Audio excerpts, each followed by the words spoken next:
Hello and welcome to this edition of FYI Weekly, your official source for City of Greensboro news and information. The City of Greensboro confirms several positive COVID-19 cases in the Guilford Metro 911 Center. On Friday, August 14th, one employee tested positive for coronavirus. As a result, 26 other staff members were tested, resulting in 6 confirmed positive cases.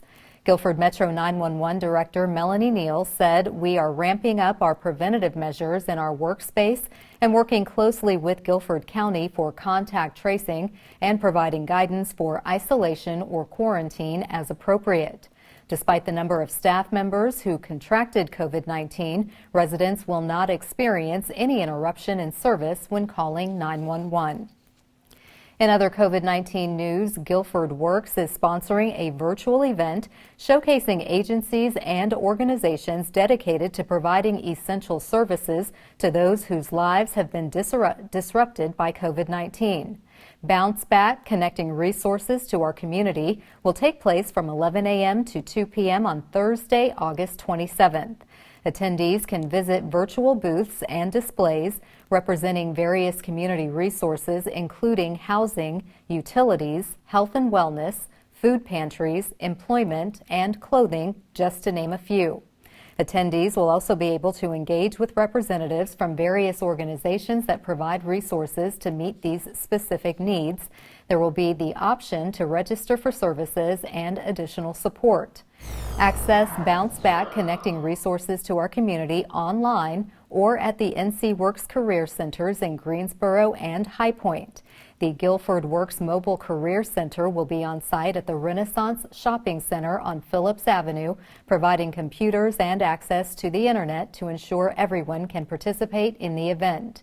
The NC Works Career Centers and Mobile Center require visitors to wear a mask and practice social distancing.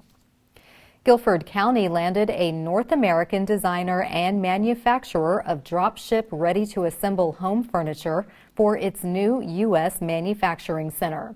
Pre-Pack will invest $27 million in capital investment and create more than 200 new jobs. Jim Matheson, president of Pre-Pack, said, "We appreciate the outstanding support provided by the state of North Carolina and Greensboro-Guilford County as Pre-Pack increases our footprint in the North American market." The Greensboro, High Point, and Guilford County market offer an excellent talent base and logistical advantage as we grow our business and serve our loyal customers. Known as Project Maple, the economic development team first met company officials 1 year ago when the company began searching for a new location. Pre-Pack needed the right mix of a talented workforce, ideal location for logistics, and an existing building.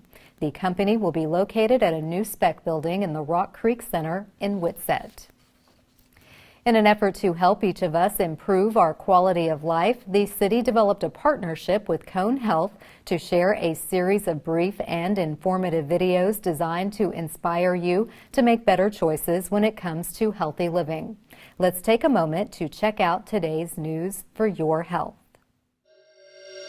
How strong is your heart health knowledge? Let's test your heart smarts with a few facts or fiction statements. The answers will lead to a healthy heart. Let's get started. Exercise needs to be difficult. Fiction. Exercise should be enjoyable.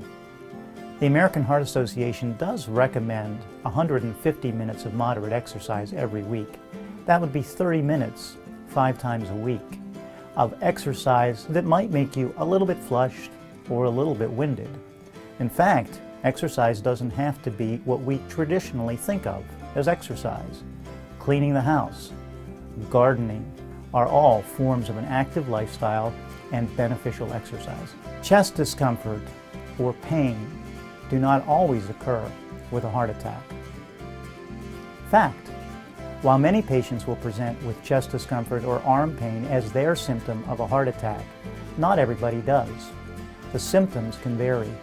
Some people will present with more atypical symptoms, such as jaw discomfort, nausea, or shortness of breath.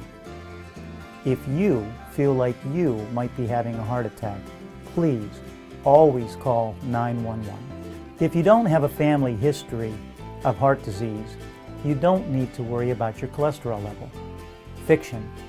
The American Heart Association suggests that starting at age 20, everybody should have their cholesterol level checked every 5 years.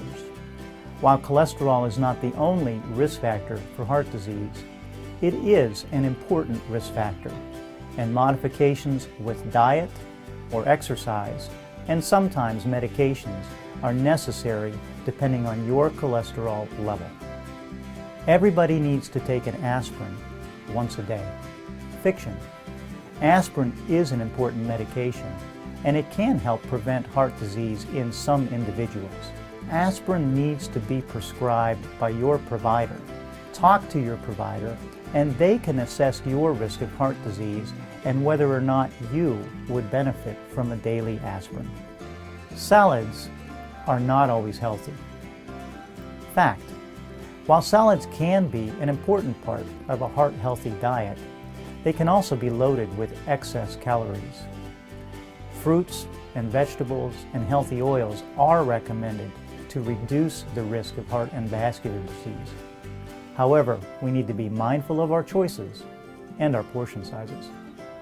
I don't add salt to my food, so I'm taking care of my heart. Fiction. While it can be very important not to add salt at the table, we also have to be aware that many of the foods that we get that are processed or from a restaurant often are very high in sodium. We need to be aware of how much salt we're getting in our food, not just what we're adding at the table. I don't smoke, so I'm not going to get heart disease. Fiction.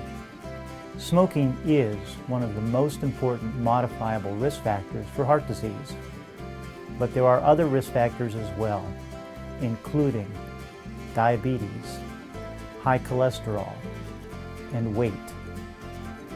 It's important that none of us smokes cigarettes, but we also have to be aware of these other risk factors. Thanks for joining me. Heart disease is the #1 cause of death in the United States, but there are steps you can take today to reduce your risk for heart disease. To learn more about taking care of your heart, go to conehealth.com/heart. I'm Dr. Jake Hochrein. Now that kids are back in school, free tutoring will be available to Guilford County school students. We'll have that story and more news coming up after the break. Stay with us.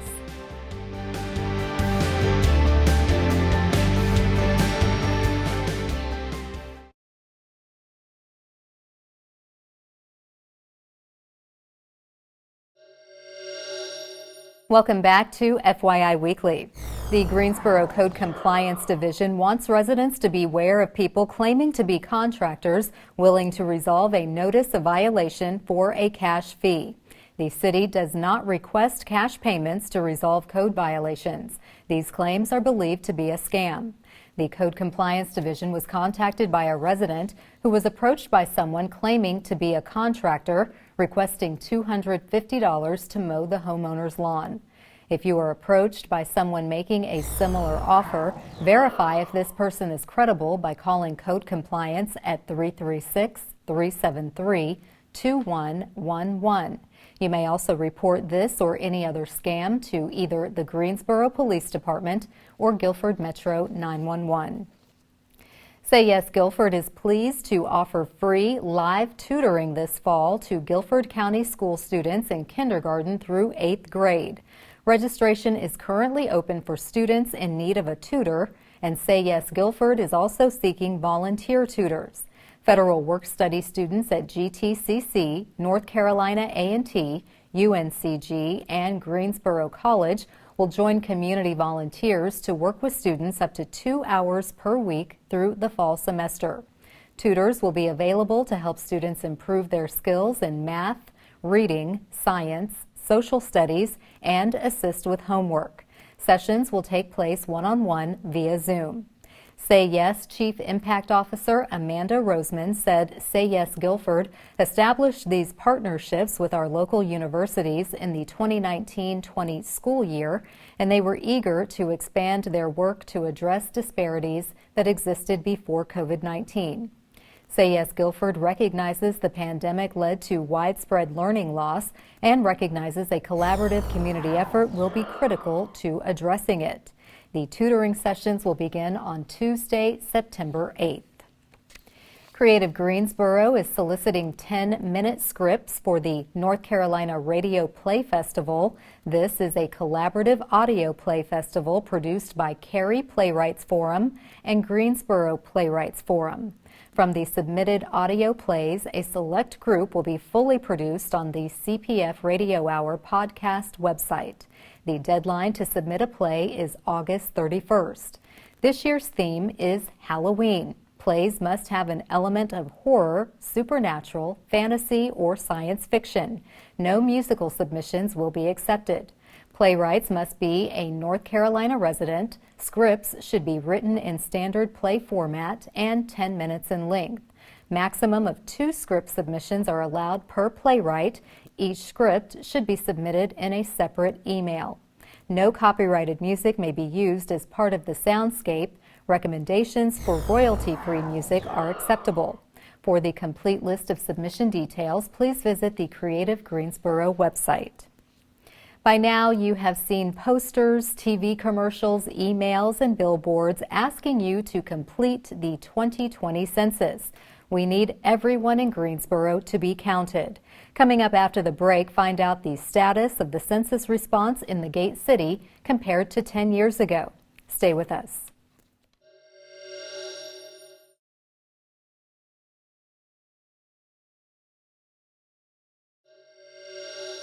Welcome back to FYI Weekly.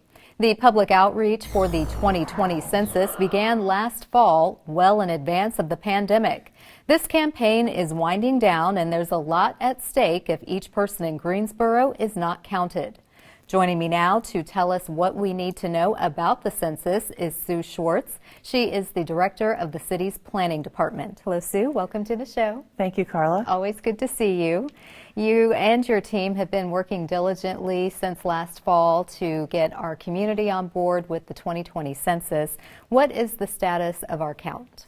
Right now, as of today, we are at 63% of the count of total households. We anticipate people being counted. That's off. In 2010, our count was 67%, almost 68%. We were shooting to be even better than that. A year ago when we were establishing, we were hoping to get 70 or more. So we have a little work to do because the deadline's coming up. Yes, and I was going to ask you about the deadline. It was initially in October, and it's been moved up quite substantially. How will that impact your goal in terms of we're below where we were 10 years ago, and one would think that more people would have had time to focus on the census because they've been perhaps spending more time at home? Well, one would hope that, but what it does, the new deadline is now September 30th. So 6 weeks, basically, we have to try and beat the goal that we had set. So there's lots of things going on. For the Census Bureau, there are enumerators. These are people that are literally going door to door to addresses that have not turned in, either by mail or online, a census form. So they will try to contact them face to face, and of course taking proper precautions. But people can still do this online. It is still available, and we have been doing a lot of promotions. We've been doing promotions especially with apartment communities and in communities around downtown. That census tract seems to be rather low and then some other census tracts in the east and southwest of Greensboro. Okay, so I did my census online, so I can vouch for the ease factor. It was very quick and painless.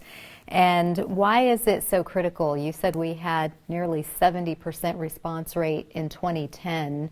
Why do we need every person counted? Well, there's 3 ways we use the census. Number one, it's a method to allocate federal funding. And what that equates to for each person in Greensboro, roughly $1,600 per person per year. So that funds things like roads, housing programs, SNAP, other federal funding programs that benefit the people of Greensboro. So that's one. And so if we're undercounted, that's much less that we'll have to deal with those issues. 2, it's representation. congressional seats are allotted each year by the census, or each 10 years, sorry. And in doing so, we may be, when this all started, we were possibly going to get North Carolina an additional congressional seat. We don't know that now, but it's based on that proportion. And lastly, it's used in planning, both by government forces and by the private sector. That data is information we use to figure out programs and services and the needs of our communities. Okay, well, it's obviously extremely important. We have a lot at stake, as I mentioned before, and that's an enormous amount of money per person over a 10-year period if we don't get an accurate count. So you've given us some idea of where we're lagging: downtown, East Greensboro, perhaps our apartment communities because of students coming and going. Has that hindered us, having such a high student population? Yes and no. The schools, actually the colleges and universities were very helpful when the census count was going out. So they've really helped spread the message and encourage their participation. So it's a hit or miss, but more so around the downtown area, those rental communities, and then actually southwest, or census tract southwest of downtown, are also a bit of lagging behind. So we've been in touch with the apartment association, asking them to get their members to promote. We've been doing some work with DGI, Downtown Greensboro Incorporated, to ask them with their members to encourage people to go online, beat the enumerator coming to your door, and get that to happen. And so we have hope that we can get very close to that 70%. Okay, and speaking of the enumerator, will that get us to the 70%? Because they're coming, but only if they contact you, correct? Right, that's correct. We hope so. I mean, that last year, last census, that did prop up the final count, but people are home, or now they're leery. We have COVID, who's this stranger, even though they'll have tons of identification. So it's a big question mark. So the best thing for the people of Greensboro to do to get counted is go online. You can call the census. They will take your information over the phone. It's quick and easy, and it will benefit us for 10 years. Okay, well, thank you, Sue, for this last-ditch effort. We are going to continue to get that word out for these last few weeks and hope that we can get maybe more than 70%. That would be awesome. Absolutely. Well, thank you for stopping by and educating us about the importance and what the census actually means beyond just the survey, and how we will benefit enormously. And let us know, come back and let us know what we ended up as far as our actual count. Be glad to, Carla. Thank you, Sue. Stay tuned for some useful information about Greensboro as we tell you something about the city. That's coming up after the break. Stay with us.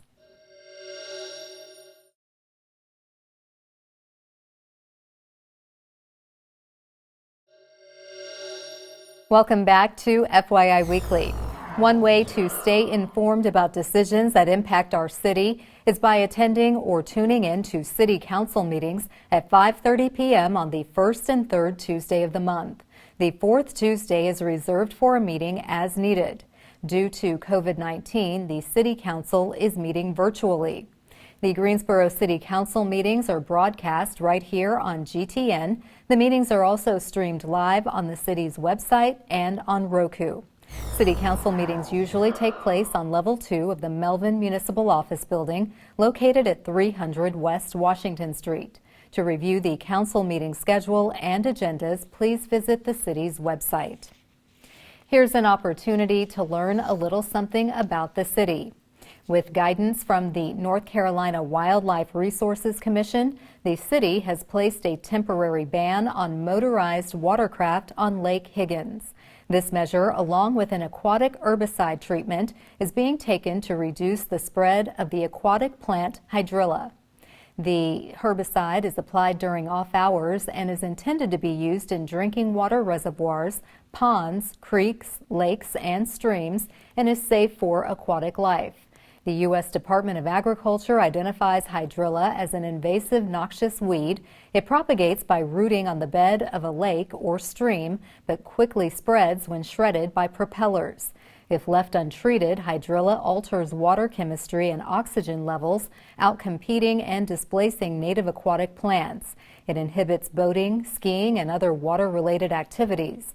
Hydrilla also provides poor habitat for diverse fish and other wildlife populations. As a result, anglers may find a decrease in the size and quantity of fish. Non-motorized watercraft can continue to access Lake Higgins. The ban will be reassessed in spring 2021 based on its effectiveness. Coming up after the break, we'll showcase our department spotlight, but first we have an important message regarding COVID-19.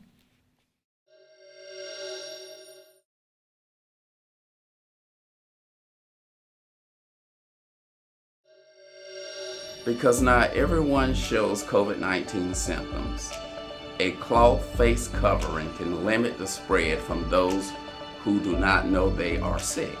The CDC recommends wearing a cloth face covering in public settings like the grocery store. While there are many different types and styles of face coverings, here are a few universal points to keep in mind. Make sure it covers the bridge of your nose, your mouth, and fits snugly against the sides of your face. Ensure that it does not limit the wearer's ability to breathe. It should be secured with ties or ear loops. Include multiple layers of fabric. A cloth face covering shows you are committed to reducing the spread of COVID-19. However, don't let the face covering provide a false sense of security. They are not replacements for social distancing. Be safe, be smart, and help everyone else by taking these simple precautions.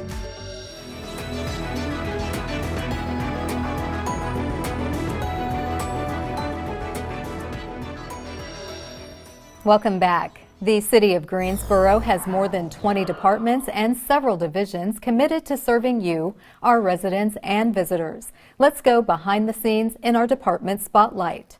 The Greensboro Parks and Recreation Department is hosting free instructional golf clinics for veterans at Gillespie Golf Course. Sessions are from 1 p.m. to 3 p.m. each Friday through September 30th.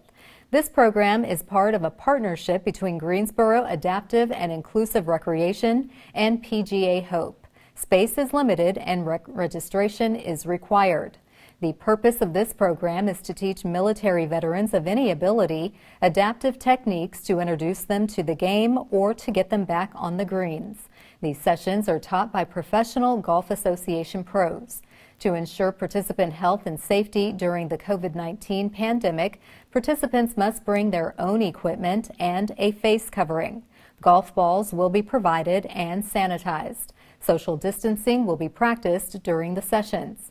Gillespie Golf Course is located at 306 East Florida Street.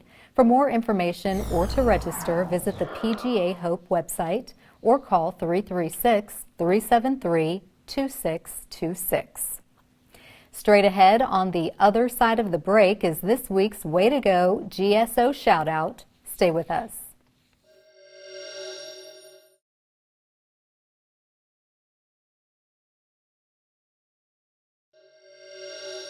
As we draw to a close, we always want to end on a positive note with our Way to Go GSO shout out. This week's shout out goes to GPD and the Greensboro Police Foundation. The Greensboro Police Department provided school supplies to approximately 400 kids who live in the Smith Homes, Ray Warren, Overland Heights, and Claremont neighborhoods.